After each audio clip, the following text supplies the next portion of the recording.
Good morning, everyone. I'm Vince Lancy. It's Friday. Gold is strong, silver is strong, and oil is weak. We're going to talk about uh, World War Creep and do an oil and gold update in that context. From ANZ Bank, they have a periodic report out, and we're going to go through that for you all. But let's start with the markets. 10-year yields are down 3 at 439. The dollar is 107.62, up 59. The S&P 500 is 59.44, down 1. The VIX is 1682, down 4. Gold is 26.98, up 29. Silver is 31.28, up 50. Copper is 406, down almost a percentage point. WTI is 69.74, down 67. Natural gas is 308, down 10. Bitcoin 98,876 got up to 99 and change last night. Ethereum is down a little bit. Palladium down 13. Platinum down to gold, silver lower, but not low at all, really, when you think about it. And grains are mixed, but not really interestingly. All right. So soy is 977, unchanged offered. Corn is 423, up a couple cents. And wheat is 566, unchanged. Okay, there's gold. There's silver. We're going to come back to that and how to interpret this in the context of the moving averages that I mentioned yesterday. And it's playing out. Here we go. Homepage, Trump 2.0, mercantile trade means weaker U.S. dollar and stronger gold. There's a zero hedge edit. Discussion, ANZ Bank on oil and gold. This is a risk management analysis. So we're going to do this and let's get the facts out of the way so we can look forward to the markets. ANZ says geopolitical uncertainties are keeping oil prices volatile, and we add, but still net soft. High-frequency indicators show a bleak demand outlook with China's apparent oil consumption contracting by 4% year-to-date. A couple charts to that effect. Oil volatility spiked amid geopolitical tensions. Those charts may be small on your screen, but you can zoom in on them. Geopolitical uncertainties are keeping oil prices volatile, but still net soft. Now, on the left-hand side, they're just showing the oil prices are volatile in the short term. And on the right-hand side, they're saying that the backwardation, which is an indication of tightness at the physical level, is backing off. So there's less demand quickly for oil right now. And everything else about this report confirms that, and we'll get into that in a second. Next chart underneath there, China's oil demand continues to contract. Our high-frequency indicators show a bleak demand outlook with China's demand dropping 4% or more. China's refining margins fell further. They're making less gasoline, diesel, heating oil. Gasoline's not a big thing out there, but diesel is. Diesel's more important anyway. China apparent oil demand, apparent because we don't know, it's softer. Moving on to the next charts. This is where it starts getting more interesting. Inventories, withdrawal in oil products. So that basically says that U.S. oil demand is tracking well. So U.S. oil demand is fine, and that's a sign of the economy doing well. But I'll add a little color to it that you may not hear elsewhere. Oil processing is at a season high. So meaning right now they're cracking the oil and they're making heating oil. They're getting ready for the winter. So there's plenty of oil around, right? But now they're stocking up on heating oil. So the heating oil is being drained and being distributed. You know, people are coming around getting their tanks filled up. And so oil processing is at a season high. So it's kind of like inventory in, inventory out. And that's going to continue even if our winter is mild, I believe. If Europe's winter is harsh, our production will be sold there. Europe has become a consuming colony of our winter energy. Now, another example of that, an easier example to see is what I talked about the other day, natural gas. Natural gas is spiking because of the Russian war. Well, imagine if it's cold out there, okay? So, which brings us to natural gas. Gas supply disruptions meet winter heating demand. And there you have it, okay? Europe is, I'm sorry, I wrote this one, so this is not ANZ writing this. Sorry, guys. Europe is screwed if it's cold again, especially with any further delay in OPEC's plan to phase out its voluntary production agreements beyond December will be crucial for the market. Okay. So you get a cold snap in Europe. See, I love this stuff. This is for Bryn, my oil maven, my energy maven. As the world starts pricing gold locally, so as gold becomes a local product, natural gas becomes an international product. So stepping out of the big picture stuff, natural gas used to be US demand for US weather, Europe demand for Europe weather. Now Europe can't get any from Russia, so they're getting it from the US. So if it's cold in Europe, our natural gas prices are going to go up. And if it's cold here, their natural gas prices are going to go up. It's like one weather zone now. It's just fascinating. LNG is a big reason for that. But in general, it's all because we blew up a pipeline. And when you blow up a pipeline, I don't know who we is, sorry, don't come after me. When you blow up a pipeline and you make it impossible to heal your problems with Russia, not that they should be healed, but you make them dependent on us. And so American energy producers are going to make a shit ton of money again this winter if it's cold. So the trade, what's the trade? The trade is buy coal. Buy coal if it's going to be if it's going to be cold. I wouldn't know how to express that, but that's the trade because Europe is moving to coal. They have to. Next chart. Precious metals. Okay, the recent sell-off was driven by de-hedging, a strong US dollar rebound, and expectations of a shallower Fed rate cut cycle. If the Fed skips a rate cut in December, this may subdue the gold price in the short term. Okay, that's very good. I don't know why they're calling it de-hedging. I think what they're saying is geopolitical risk. People were, with the U.S. election, they're taking off their hedge because there was no end of the world. That's what they mean. I'm thinking about it. That has to be what they mean. Now, the strong U.S. dollar rebound and expectations of a shallower Fed cut cycle. Let's stay with the strong U.S. dollar rebound. That plays right into something that we've been saying here for 3 months, that the next move in gold, which had been higher, is contingent upon the election. But after that, you need the ETF demand in the US to continue. And as much as the banks like Goldman and Citi and all the other banks are coming out saying, well, we have a new model for gold, and that new model is based on fundamentals, the catalyst is still US rates. So US investors don't care about Chinese bonds, they care about US bonds. And at the higher prices, I don't think China and the other central banks were buying. And so we were the buyers. And as rates started to creep higher and the dollar started to strengthen without thinking about the war, right? Trump stuff, gold took it on the chin. Now, imagine if that's over. I don't know. So let's look at these charts, right? Gold price fell with rising U.S. Treasury yields. That's right. The gap is still very pronounced. See if I can make that bigger. It doesn't make it bigger. I'm going to stay with this. I want to stay with my pictures. Gold price fell with, right? So as the gap between yields, the correlation between U.S. yields and gold price still remains spread apart, and I believe it will remain spread apart for the foreseeable future. That's not to say the correlation is gone. It's just reset at a different beta, which we said before. And the renewed strength in the U.S. dollar also had an effect on gold post-election. I'm betting that the dollar is going to be weaker because of Trump and the other articles I wrote. But these are the short-term reasons or the manifestations of the post-election sell-off.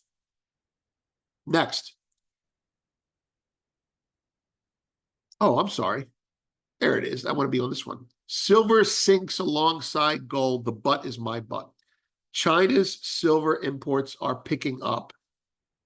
Now, we've seen this if you're on X, if you're reading our stuff here. That's not very professional, is it? How about this one? If you're reading our stuff here, well, the China silver demand has been picking up. Now, it's predominantly for industry. That's what China's saying, but I think it's for more than that. What kind of industry, we don't know. But anyway, China's buying silver again. So there you have it. So silver sinks because the Westerners were selling it. Which brings us to, oh, there you go, an overdue profit booking by investors. So here's a little bit of an explanation: liquidation of speculative positions. This is all the hedge funds getting out. The election's over, let's sell. And this was all the American normal people saying, oh, the dollar's stronger, let's sell. So there's your reasons, right? Physical demand, however, is coming back. So the lower the price goes, the more likely physical demand. I'm not referring to central bank demand.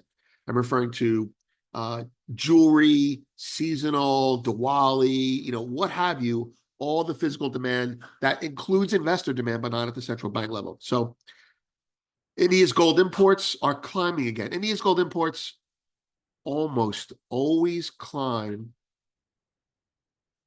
when China's decline. There's a trade-off there.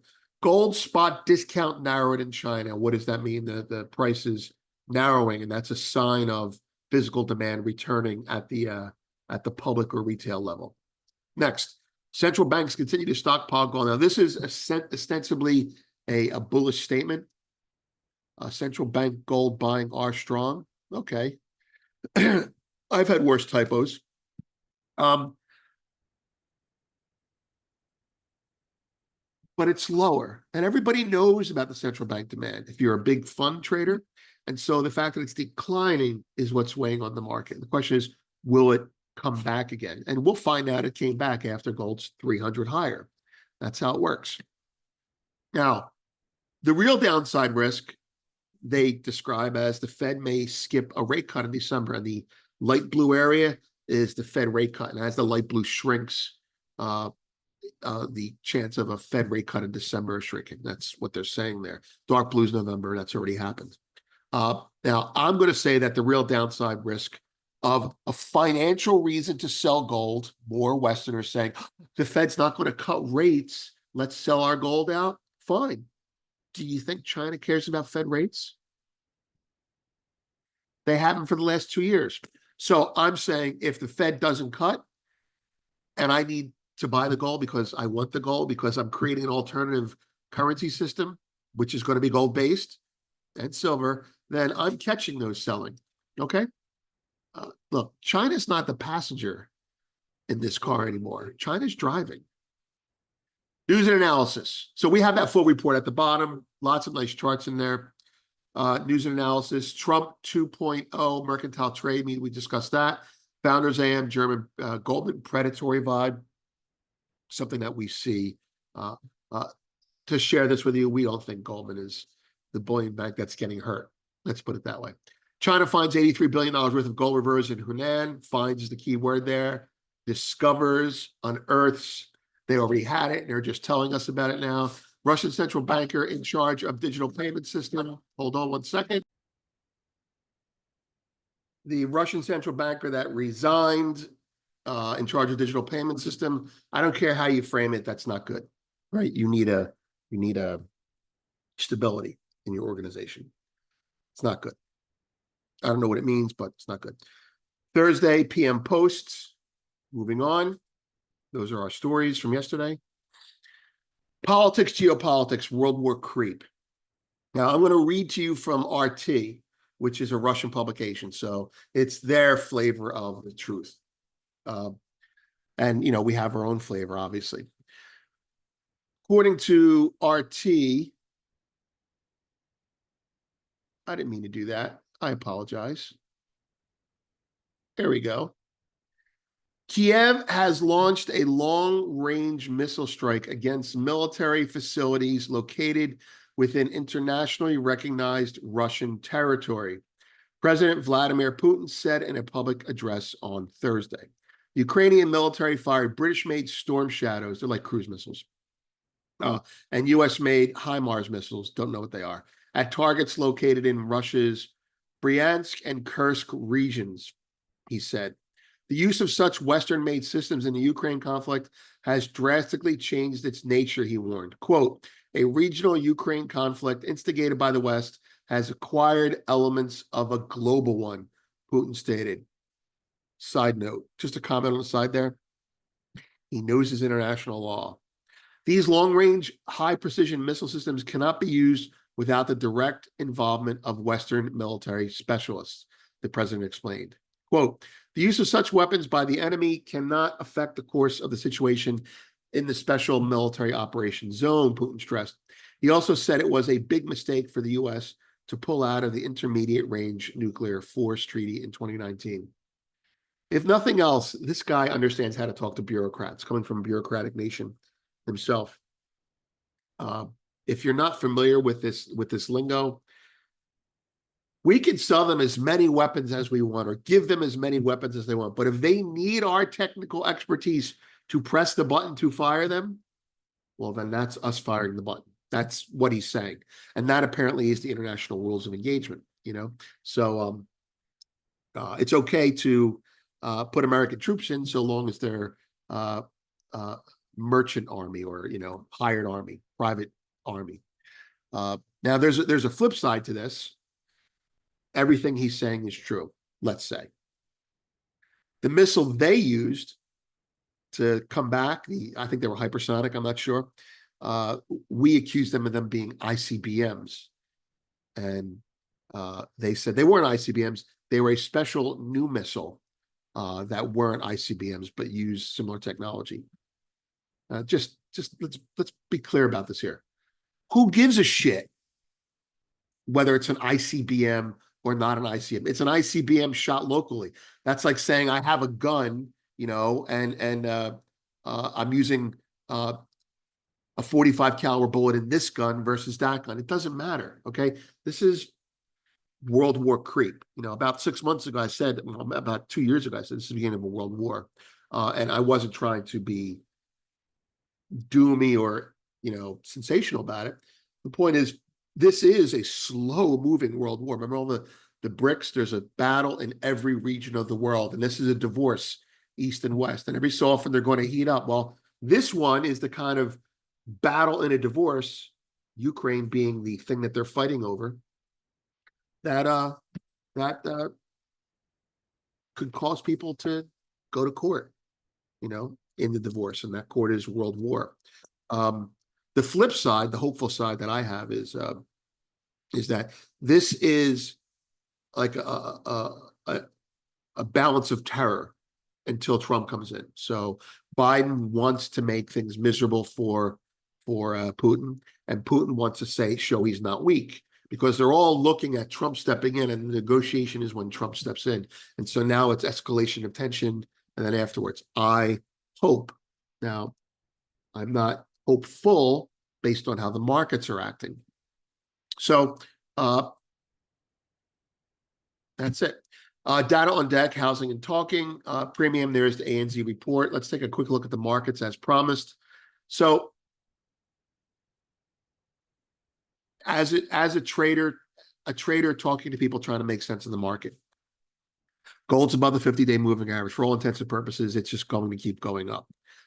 Okay, so if you're bullish gold, what I say, if you're bullish gold, buy silver, but be patient. Well, the real answer is if you're bullish gold, you buy gold above the 50-day moving average, because you'll get the quick turnaround, right? So if you're bullish gold, buy silver means either buy silver now and hope for a gap, or during the day, during the trading day in the US hours, you buy silver, it gets above the 50-day moving average. So my preference with silver would be to buy calls, so you don't miss it if it gaps higher, and to some calls, not a lot. And then you watch the market during the day, and if it breaks the 50-day and gold looks strong, you buy silver, you know, with a vengeance. That's it, okay? They, right? They, not one person. The world is buying gold, and the world is selling copper. and silver stuck in the middle. That's what's going on. Uh, so